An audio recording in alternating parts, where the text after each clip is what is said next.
Bonjour, c'est Magali. Vous écoutez Les Conversations à quoi on rêve. Je vous rappelle, l'intention de ce balado, c'est d'engager des conversations inspirantes et des conversations importantes autour du futur du monde du travail. On est déjà dans cette réinvention-là. On l'était déjà même avant qu'on soit frappé par la pandémie. Mais évidemment, la dernière année qu'on vient de vivre ne fait qu'accélérer le processus et accélérer les changements. Engager des conversations importantes, c'est vraiment le cœur de ce que je fais tous les jours avec les organisations parce que d'abord et avant tout, il faut communiquer, tenter de se comprendre pour ensuite pouvoir faire alliance et changer ou simplement collaborer ensemble pour pouvoir réaliser les différentes aspirations des organisations. Et c'est dans ces conversations-là profondes que les changements durables peuvent prendre racine. Donc, je vous encourage à provoquer d'autres conversations. Espérons que celle d'aujourd'hui pourra vous inspirer. Je suis très heureuse d'accueillir mon invité, Jean-Julien Guyot. Allô, bonjour Magali. Salut, bienvenue, merci d'être là. Oui, merci pour l'invitation. Donc, on te présente brièvement, puis on va parler plus amplement de ce que tu fais avec l'organisation avec laquelle tu collabores et autres. Donc, Jean-Julien, tu es conseiller stratégique chez BMU Intelligence Augmentée. Toi, dans ton passé, Jean-Julien, tu as un diplôme en marketing de l'Université de Montréal, puis tu as une maîtrise en application informatique. Et là, tu collabores avec BMU comme conseiller pour les aider à développer avec différents partenaires de recherche la technologie et les applications possibles de ce que BMU offre. On va prendre un temps pour vraiment descendre et expliquer parce que c'est vraiment particulier et probablement relativement nouveau pour la plupart des gens. Auparavant, œuvré dans l'univers des communications marketing et au service des technologies. Donc, toujours l'espèce de pont entre communication, marketing et technologie. Puis, il y a une phrase dans ta bio que j'ai gardée pour la fin parce que je veux que tu nous en parles un peu. Et tu dis « Jean-Julien sait qu'il ne sait rien. Par conséquent, il s'emploie à l'hybridation de pensée et de compétences. » Alors, j'aimais cette phrase. Premièrement, savoir qu'on ne sait rien, c'est déjà un gros statement.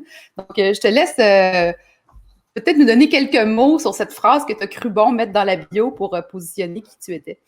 Alors, oui, d'ailleurs, c'est pas de moi, c'est d'un très vieux monsieur qui s'appelle Socrate. Ah oui, d'accord. Donc, je sais que je sais rien de Socrate, effectivement, oui. Ouais, et c'est surtout, je dirais, un état d'esprit, une façon de penser. Je pense que chaque jour réserve son lot d'opportunités, de surprises, de découvertes, et donc de rester ouvert permet souvent de faire émerger l'innovation, la créativité, de ne pas penser que finalement ce qu'on a appris la veille est suffisant. Puis la vie nous le démontre quotidiennement depuis un an, mais aussi nous le démontre sans parler de la pandémie tous les jours. Tous les jours, on a quelque chose à apprendre. Et puis ce qui est d'autant plus intéressant maintenant, je pense, c'est qu'autant à la fin de l'ère industrielle, on était très experts, très en silo, autant au jour d'aujourd'hui, on se rend compte que l'apanage de la connaissance est remis un petit peu en question et qu'on peut tout apprendre. On peut être multiple aussi dans nos vies. Moi, je pense que ton parcours, le mien, celui des personnes avec lesquelles tu échanges aussi, illustre cette réalité.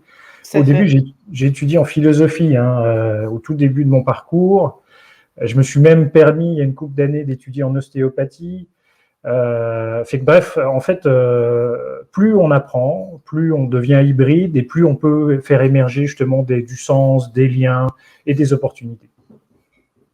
Ce que j'aime dans le savoir qu'on sait rien, c'est aussi la posture du regard de l'explorateur, donc le canevas blanc, tu sais, quand on est en interaction. Donc moi, quand j'aborde la conversation avec toi, bien qu'évidemment j'ai l'intention d'y contribuer, j'essaie d'arriver sans préjugés, sans préétabli, parce que des fois on croit qu'on sait, puis c'est ça qui nous bloque à recevoir la nouveauté. Donc c'est aussi une posture pour vraiment pouvoir être à l'écoute de l'autre. Oui, puis je trouve que c'est un bel effort qu'on devrait s'obliger peut-être à faire plus souvent. On a tous des croyances, on est tous nourris d'impressions, d'a priori qui sont des préjugés inconscients, entre exactement. Autres. On a des biais aussi cognitifs qui contrôlent une partie des choses auxquelles on peut penser. On est conditionné par notre famille, notre environnement, nos collègues. Clairement. On est tous un peu sous influence. Donc, je pense que c'est sain aussi de temps en temps, vis-à-vis de nous-mêmes, de prendre un pas de recul. Puis de se dire, écoute, il y a certaines choses que je sais, j'y crois, mais en même temps, je peux peut-être en apprendre davantage ou nuancer aussi ce que j'ai pris pour acquis comme étant peut-être trop des absolus ou des vérités. Ouais. Avant qu'on tombe dans ton rêve, puis qu'on descende justement à toute cette belle conversation autour du cerveau et des émotions et d'éclairer les consciences, comme à tout le monde, je t'ai demandé je te pose la question brise-glace, donc c'est-à-dire, y a-t-il un objet que tu gardes précieusement par symbolisme ou par attachement affectif? Donc, un objet que tu gardes depuis longtemps. Alors, oui, contre toute attente, j'ai toujours un petit carnet et un crayon avec moi. C'est tout simple, rien de technologique, mais ça a l'avantage de ne pas avoir besoin d'être chargé. De rarement tomber en panne, de peu prendre de place, de pas biper dans les portiques d'avion. Enfin bref, il y a beaucoup d'avantages à avoir un petit carnet. Et puis souvent, c'est tout à l'heure, on parlait de prendre un petit peu de recul. Je me suis rendu compte avec les années que d'écrire, moi, c'est pas des romans que j'écris, c'est vraiment plus des pensées ou des notes ou des idées en vrac. Mais ça permet justement, ça favorise cette distanciation un petit peu et ça nourrit cette réflexion. Donc, mon petit carnet est toujours avec moi. Donc, toujours un carnet avec toi et je comprends que tu les gardes, ces carnets-là. Oui, alors mon sous-sol en est rempli. OK. Un jour, tu pourrais mettre bout à bout les carnets puis tu aurais peut-être ton parcours d'une certaine manière à un certain niveau. Oui. Donc, sans plus tarder, toi, ton rêve, c'est de mieux connaître le cerveau pour éclairer les consciences. Donc, quand on parle de mieux connaître le cerveau, on parle entre autres de mieux comprendre l'aspect émotionnel des humains. Je te laisse nous l'expliquer plus haut niveau, et puis on va descendre doucement, et puis au passage expliquer en quoi BMU travaille dans cette recherche-là. Parfait. Oui, ce cerveau, ce grand inconnu, en fait, les découvertes qu'on fait sur le fonctionnement de notre cerveau sont plutôt récentes. Je pense qu'on peut parler à peu près d'un gros siècle si on fait des grands ensembles. Mais finalement, c'est un petit peu l'ordinateur central de tout ce qui nous donne, je dirais, la capacité de vivre, mais aussi la relation avec le monde extérieur, la relation avec la construction de la réalité qu'on s'en fait. Et donc, moi, ça m'a beaucoup surpris de me rendre compte, puis on parle beaucoup d'actualité de santé mentale aussi, et ça m'a beaucoup surpris finalement que dans mon parcours professionnel ou académique, ce soit pas une variable qui soit considérée comme étant importante. Et de ce point de vue-là, moi, je me suis dit, c'est dommage de passer à côté de ça parce que finalement, tout passe un petit peu par cet organe fabuleux. Bon, après, on peut nuancer, il y a plusieurs cerveaux, on pourra discuter de ça. Il paraît qu'on a plein de neurones dans les intestins aussi. Effectivement. Mais je te rassure, Jean-Julien, pour les derniers parcours de développement de leadership que j'ai fait dans la grande entreprise, on avait un chapitre, on avait un bout de module sur la compréhension très de base, mais quand même les B à bas de la compréhension du cerveau, les mécanismes de survie, tout ça, puis de comment ça pouvait conditionner nos comportements et aussi notre perception du monde extérieur. Mais tu as raison que c'est comme un sujet... moi, je suis convaincue que dans 100 ans, 200 ans, on va regarder derrière puis on va dire « Mon Dieu, qu'ils ne savaient rien à cette époque-là. » Puis c'est vrai qu'on ne sait pas grand-chose encore. Tu sais. Alors, on rebondit sur ce qu'on disait. Oui, on sait qu'on ne sait rien. Et ce qui est d'autant plus pertinent sur le cerveau, c'est qu'on en apprend vraiment tous les jours. Puis pourquoi toi, tu rêves qu'on le connaisse, qu'on le comprenne mieux? Parce que tu dis pour éclairer les consciences. Donc, oui. Dans quel but, là? Alors, il y a effectivement une variable intéressante dans le cerveau. T'en as fait mention tout à l'heure, c'est les émotions. Alors, les émotions, elles se vivent partout dans le corps. On peut transpirer, on peut avoir le cœur qui s'accélère, on peut avoir des picotements. Bref, c'est très physiologique, les émotions. Sauf que tout ça, c'est en relation aussi avec des informations qui sont colligées et interprétées par le cerveau. Et donc, ce qu'on a l'habitude de dire, nous, c'est emotion drive action, c'est-à-dire que des émotions découlent des actions. Et en portant attention, tantiner plus justement à ce volet émotionnel et des états mentaux, finalement, ça nous permet de nous connaître un petit peu plus. Nous, intrinsèquement, en tant qu'individus, mais nous aussi vis-à-vis des autres, et nous aussi vis-à-vis du monde qui nous entoure. Souvent, on a peut-être de la difficulté à exprimer des émotions, tant parce qu'on n'a pas la capacité en termes de vocabulaire d'exprimer ce qu'on ressent, ou parce que des fois c'est quelque chose de plus complexe, de plus diffus, de moins évident. Et donc de pouvoir ou carrément même d'inconscient, hein, parce que des fois, on porte des émotions en soi qu'on se cache à soi-même. Donc déjà, là, c'est une autre couche de complexité, ça. Là. Oui, puis l'inconscient, c'est aussi parfois pas caché, mais pas traité de la même façon, en fait. C'est traité en tâche de fond, d'où, je dirais, le bien fondé de bien dormir, par exemple. Ça permet d'adresser beaucoup d'éléments au niveau de l'inconscient. Et donc, oui, on n'est pas toujours en capacité de mettre le doigt sur une émotion. Et donc, d'en apprendre davantage sur comment fonctionne le cerveau et comment les émotions à l'intérieur du cerveau sont finalement articulées, ça vient donner un éclairage qui peut être utilisable pour toutes sortes d'applications possibles. Par exemple, le neuromarketing en fait partie. Alors même si on peut de prime abord être un petit peu effrayé par ce mot concaténé, neurosciences et marketing.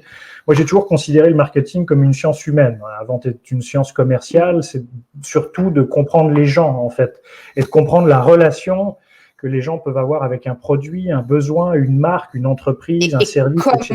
aller les chercher pour moduler un comportement ou un passage à l'action. Donc, c'est très, très relié à la compréhension de l'individu qui est de l'autre côté, là.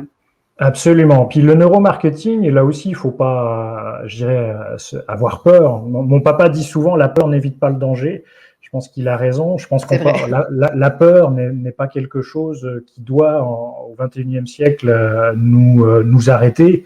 Par contre, elle doit nous donner un réflexe de vigilance et de faire attention, c'est clair. Mon point par rapport à ça, c'est que dès lors qu'on a un cerveau qui fonctionne un tantinet correctement, puis qu'il y a un stimuli qui soit visuel, olfactif, auditif, on peut mesurer ce qui se passe au niveau émotionnel dans la tête d'un individu. Et donc, les applications sont quasiment infinies. On parlait du neuromarketing, mais en fait, on travaille chez BMU en particulier depuis une couple d'années sur des attributs de déclin cognitif. Donc, c'est malheureusement un petit peu ce qui comme l'Alzheimer, mettons, des trucs comme ça. Exactement, l'Alzheimer, la démence, ou sans parler de pathologie avérée, mais un vieillissement inévitable dû à notre expérience dans la vie qui s'agrandit. Et donc, nos outils permettent en particulier, si on prend le cas d'Alzheimer, de mieux comprendre la maladie et surtout d'adresser des contre-mesures qui vont aider le patient à mieux vivre. Donc mieux répondre aussi à ses besoins, aussi, hein, à son besoin de bien-être et besoin d'être compris. Oui, puis pas juste lui, on pense souvent au patient, mais le patient est jamais seul.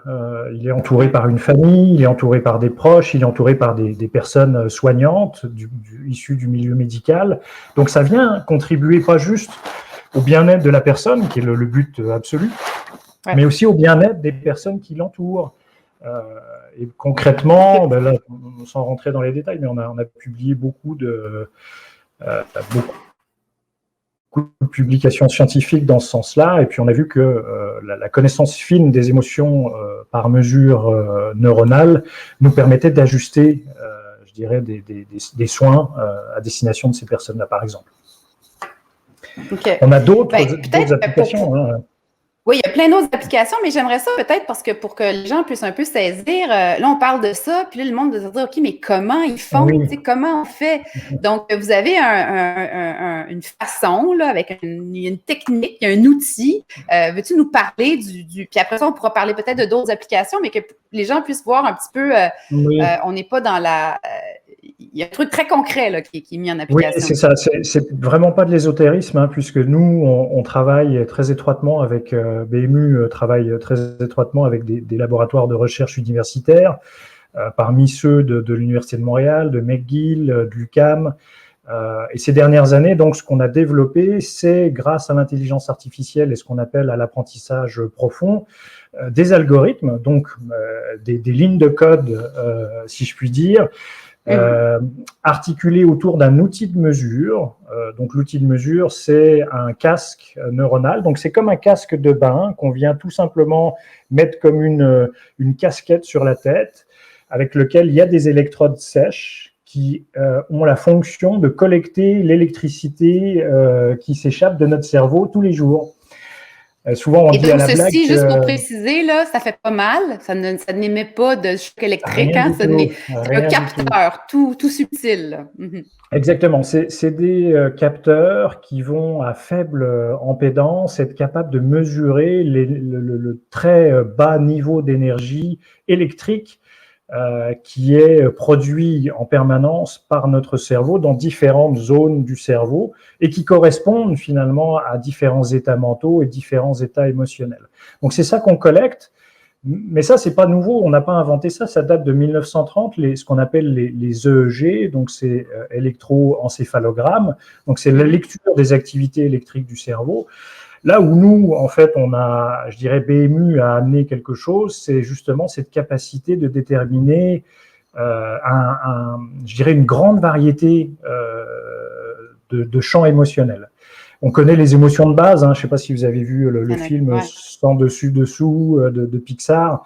Bon, il y a la peur, la colère, le dégoût, la joie, enfin, il y en a 6 principales. La tristesse aussi. La tristesse, exactement. Le fait est que finalement, ces émotions peuvent se combiner, peuvent se mélanger.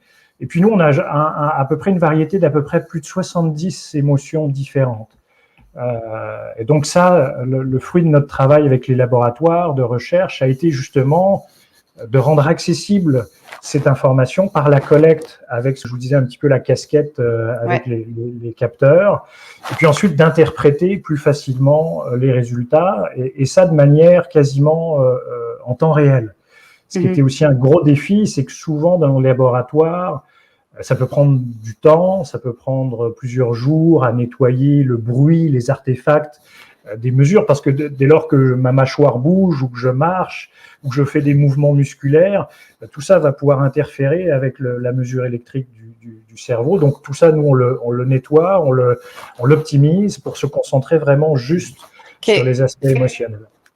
Imaginons une application concrète que tu m'as partagée. Tout le monde connaît, je pense, les groupes de discussion, communément appelés les focus groups, là, où on va regrouper des gens dans une salle, puis on va les exposer à un message, un slogan politique, un message publicitaire d'une marque, peu importe, puis on va aller recueillir du feedback. Oui. Ça existe depuis toujours. Puis toi et moi qui avons travaillé dans l'industrie, on le sait qu'il y a beaucoup de campagnes, puis il y a beaucoup d'exécutions créatives qui passent ou qui cassent en fonction de ces feedbacks-là. Mais là, vous, avec cet ajout-là, si on ajoute la couche de l'outil BMU, si je peux dire ça, qu'est-ce qu'on a de plus, puis qu'est-ce que ça change? Alors, c'est un bon exemple, effectivement. Alors, ce qu'on a de plus, c'est un éclairage supplémentaire sur éventuellement ce que les personnes vont pas vouloir nous dire, parce que entre ce qu'on appelle les données déclaratives, c'est-à-dire tu me poses une question, j'y réponds, et les données passives, qui sont l'information que j'ai reçue et comment mon cerveau la traite, des fois, il y a deux mondes. Et donc, cet éclairage vient parfois amener une nuance sur les perceptions, vient amener un complément d'information sur les idées reçues. On parlait de ça en préambule. On ne peut pas y échapper. Ça fait partie de nous. On a déjà un avis avant même de savoir. On a des réflexes comme ça conditionnés où on a des opinions qui sont totalement incomplètes. Et donc, on a aussi le phénomène de groupe des fois, hein, de vouloir bien paraître ou de vouloir se conformer à un groupe, là.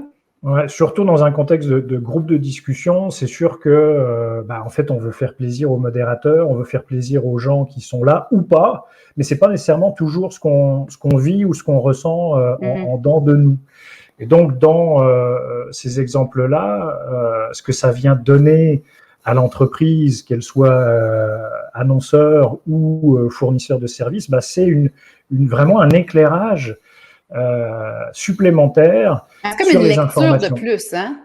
Exactement. De ce que le monde va avoir dit, tu vas avoir observé des réactions, puis là, tu rajoutes la couche d'informations qui aurait été captée du ressenti réel ou de l'état mental, comme tu disais.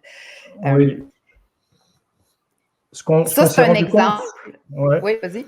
Ce qu'on s'est rendu compte souvent, c'est qu'il y avait une dichotomie, c'est-à-dire entre ce que la personne exprime et ce qu'elle vit. Des fois, c'est carrément à l'opposé.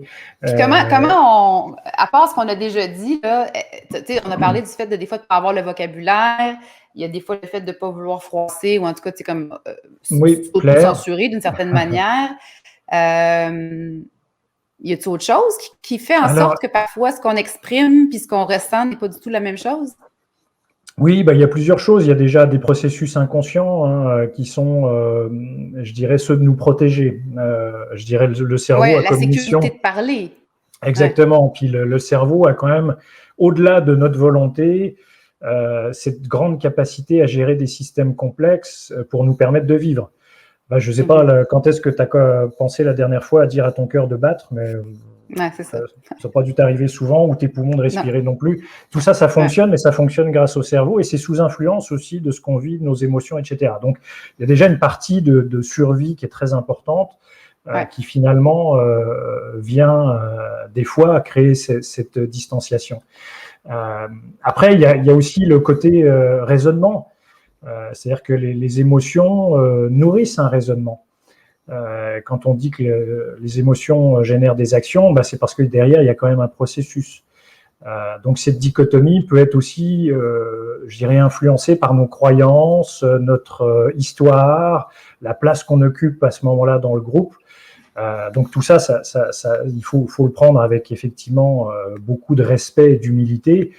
Comme je le disais, ça n'est qu'un élément supplémentaire de lecture des relations qu'on peut avoir, par exemple, dans un focus group. Mais on a beaucoup d'autres applications où là, par exemple…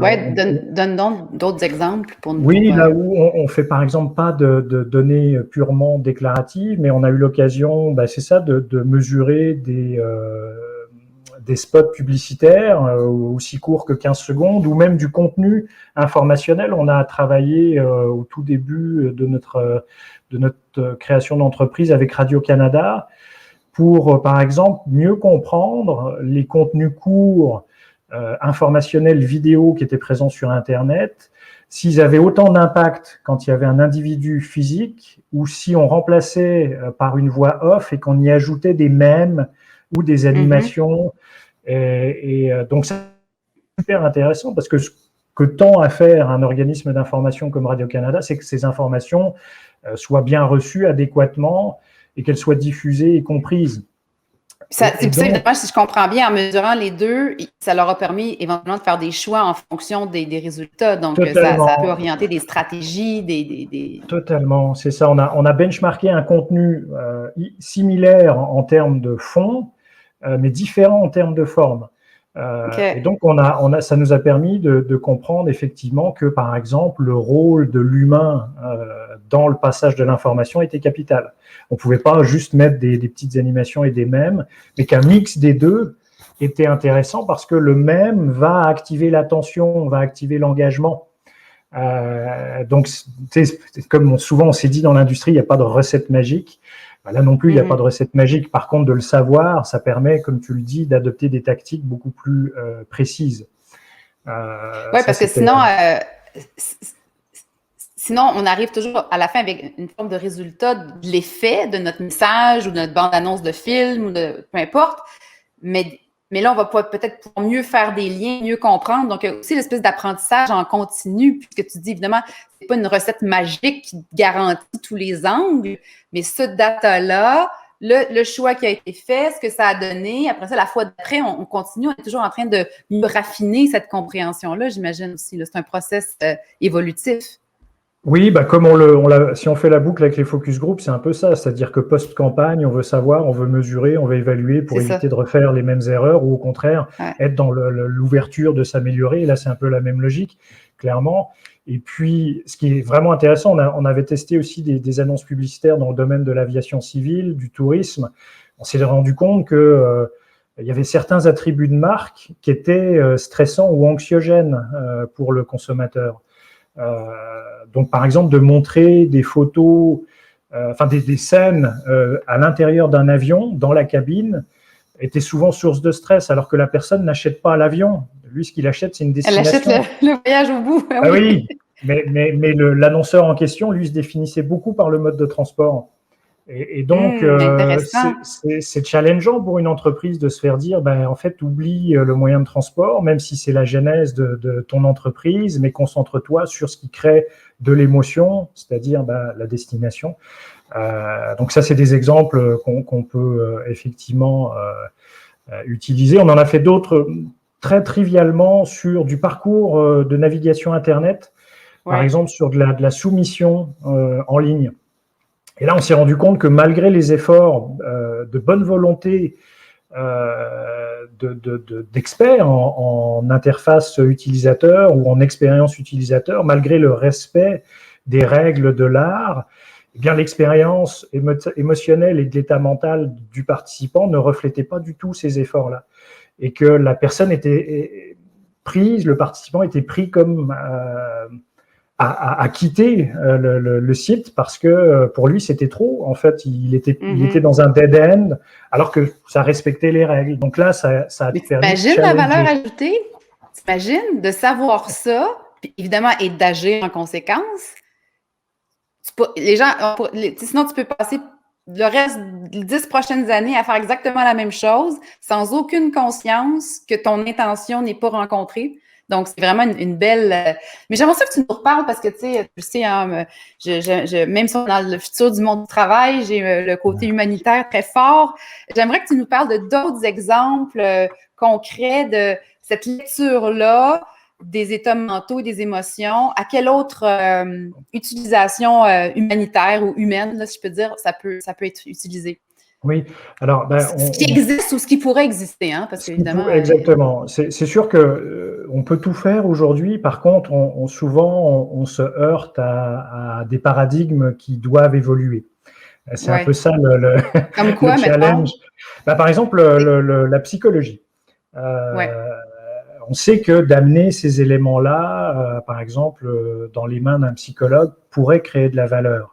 Parce que entre deux séances, par exemple, le patient pourrait lui-même, avec son équipement à la maison, mesurer son état mental, ses émotions, et finalement nourrir, par exemple, un document de suivi entre deux séances avec son thérapeute. Le problème, c'est que c'est des données très sensibles, c'est des données très intimes, et donc il faut réfléchir à comment… Il y a de l'éthique en arrière, il y a des questions éthiques ici. Là. Beaucoup, nous, on est toujours assujettis à de l'approbation avec nos partenaires de recherche et la validation par des comités d'éthique. Ce qu'on veut, hein, on ne veut pas se défaire du tout de ça parce que c'est crucial. On a déjà assez de données comme ça sur nous qui s'échappent toutes les semaines des entreprises avec lesquelles on transige. Donc là, les données émotionnelles, c'est quand même sérieux. Donc on veut se prévaloir de ça. Si je reviens sur l'exemple, en psychologie, ça pourrait être très intéressant, non seulement pour le thérapeute, mais aussi pour le patient, d'être capable de se gager dans certaines situations de stress, d'angoisse ou de questionnement. Et malheureusement, au jour d'aujourd'hui, c'est pas possible de le faire parce que les prérogatives des ordres professionnels ne nous permettent pas, par exemple, d'offrir ça. Souvent, on passe un petit peu par derrière, on passe par la porte d'en arrière, et puis on arrive à faire ce type de projet-là dans le cadre de projets de recherche. Et si on veut le déployer à grande échelle, c'est sûr que souvent, c'est plus long. C'est plus compliqué. plus Et compliqué. dans ce que tu dis, si tu me permets, Jean-Julien, c'est que bon, le phénomène d'intelligence émotionnelle, tu sais, en gros, là, c'est je suis en contact avec moi, je suis conscient de mes émotions. Déjà, ça, c'est déjà un premier pas. Puis, c'est pas tout le monde, on n'est pas conscient de tout. Je suis capable de les interpréter, de les comprendre. Puis, éventuellement, je vais moduler mon comportement. Mais cet ajout-là dont tu parles, moi, j'ai fait une blague quand on avait parlé au préalable. Je me disais, imagine en thérapie de couple. Tu es en thérapie, couple, homme, monsieur, madame, avec le thérapeute, et puis là, il y a une question, ben, entre ce que j'énonce et ce que j'ai dans mon état mental, ah non, tout va bien, mais en fait, je suis terrorisée, ben, si on était capable d'avoir une conversation totalement authentique parce qu'on met ça en avant, évidemment que c'est hyper confrontant, peut-être, tu sais, mais imagine l'avancée possible, tu sais, si on avait cet éclairage-là complet, parce que je parle ici simplement même des éléments que c'est pas qu'on veut les cacher, c'est qu'on n'en est même pas conscient. Donc, où on l'étouffe, ou on peut quand même mettre des mots, donc on n'en tient pas compte si on n'est pas capable de la nommer. Tout à fait. Puis c'est le rôle d'un bon thérapeute, c'est d'être capable de faire prendre conscience à son patient de certaines choses qu'il a en lui, et sans lui donner de réponse, hein, en fait. C'est ça, mais imagine si le casque pouvait amener cette ouverture de plus, puisqu'il y a quand même une limite à la capacité à questionner un client pour le faire prendre conscience de certains états mentaux. Exactement, c'est ça. C'est-à-dire que l'idée qu'on avait par rapport à ce type de besoin-là, ce serait aussi, parce qu'on sait qu'au Québec en particulier, mais je dirais dans tout l'hémisphère nord, je dirais même mondialement, parce que les problèmes de santé mentale sont pas propres aux pays industrialisés. Mais je veux dire, si on avait exactement cette capacité qu'on pouvait remettre à l'individu de mieux se connaître, d'où un petit peu l'idée de la thématique d'aujourd'hui d'éclairer les consciences, probablement qu'on serait un peu mieux outillé pour en société fonctionner, je dirais, un peu mieux. Ça, c'est évident. Après, c'est sûr qu'il y a des besoins, je dirais, prioritaires, hein, qu'on veut couvrir. La santé mentale en fait partie, des pathologies comme l'autisme ou le déclin cognitif en sont d'autres. Excusez-moi, d'ailleurs, c'est pas une pathologie, l'autisme, autant pour moi. C'est un état de fait. Mais tout ça pour dire que oui, c'est plus on est connaissant de qui on est, meilleur on devrait être. Ben, je t'écoute puis je me dis, même je verrais des éventuelles répercussions en développement de l'apprentissage des leaders, tu sais, pour se connaître, pour être conscient de leur impact sur les autres. Ça serait une utilisation. On a parlé de l'aspect commercial, tu sais, des messages publicitaires et compagnie, mais ça serait très, très puissant dans cette optique-là, là, du développement des leaders, puis de leur faire prendre conscience de intention versus impact, tu sais. J'ai une intention quand j'agis comme ça, mais quel impact j'ai réellement sur mon puis mon de le faire en réciprocité, c'est-à-dire qu'on aurait, toi, chez toi, un outil de mesure qui pourrait être effectivement un casque neuronal, mais l'assistance à laquelle tu t'adresses aussi pourrait avoir… bien sûr. Exactement, et puis que là, il y a une vraie relation, je dirais, qui va au-delà des mots, qui est plus dans le cœur et l'esprit. Bon, après, il y aurait sûrement un petit temps de traitement parce que notre cerveau, finalement, a besoin de computer aussi des informations. C'est ce qu'on appelle la charge mentale, qui est un élément qu'on mesure avec beaucoup, beaucoup d'intérêt. Mais clairement, ça changerait complètement la donne sur la façon dont on perçoit les relations et perçoit les stimuli aussi de nos environnements. On parlait du secteur commercial qui est finalement pour BMU assez petit. Je dirais nos chantiers sont moins sur ces attributs-là, mais plus sur la défense, la sécurité, le bien-être, la santé que le secteur commercial, parce que on l'avait essayé il y a quelques années, et puis on s'était heurté à cette sacro-sainte rigidité. C'est pourquoi je ferais différent alors que ça marche, quoi.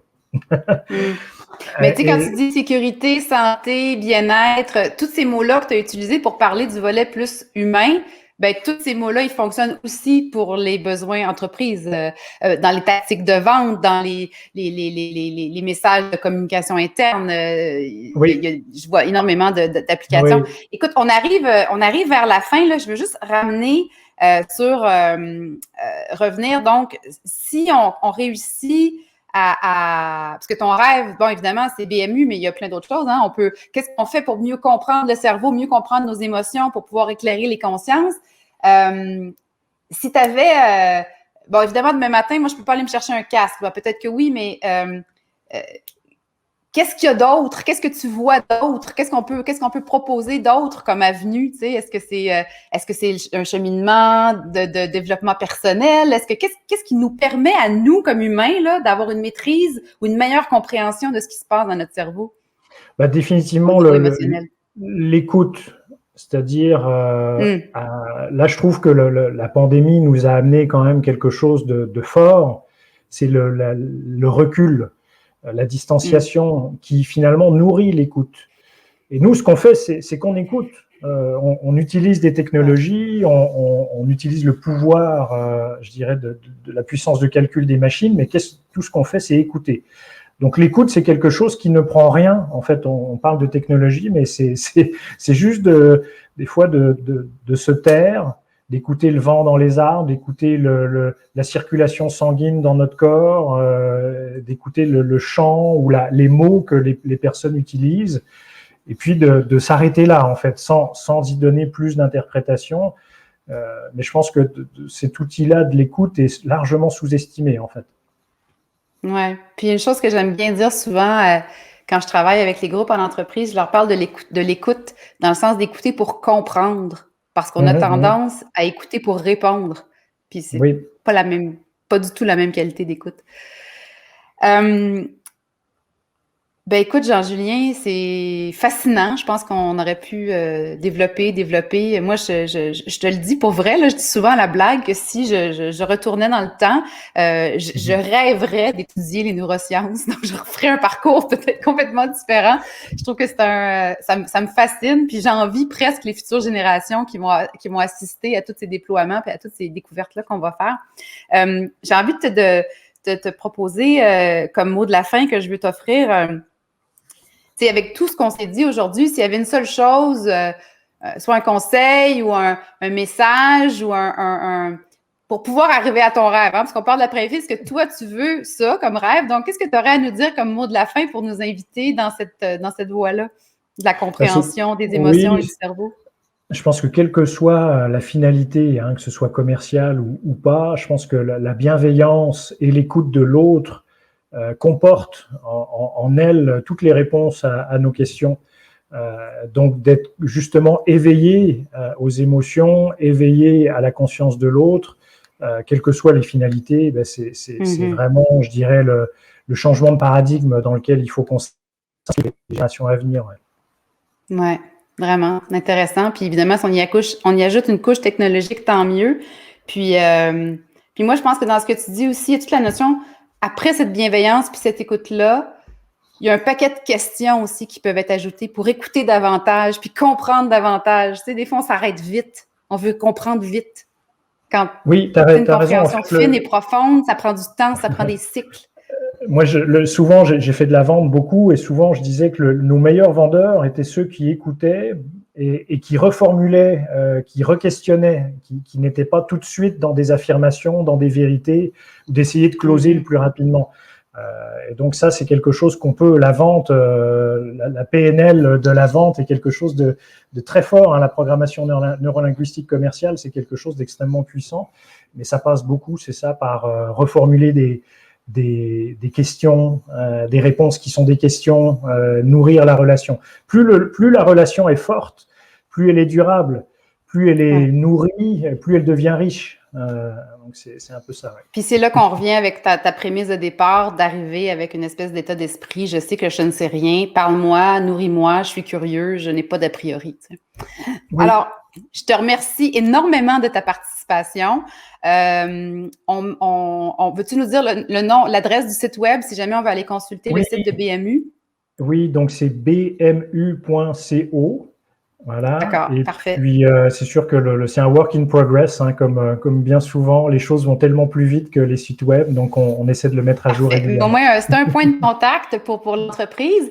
Puis Bien, je vous rappelle que cette conversation ainsi que toutes les autres sont disponibles sur le site balado.magalieco.com et elles sont également toutes disponibles en format audio sur Spotify, iTunes et Google. Alors, merci encore, Jean-Julien, de ta participation.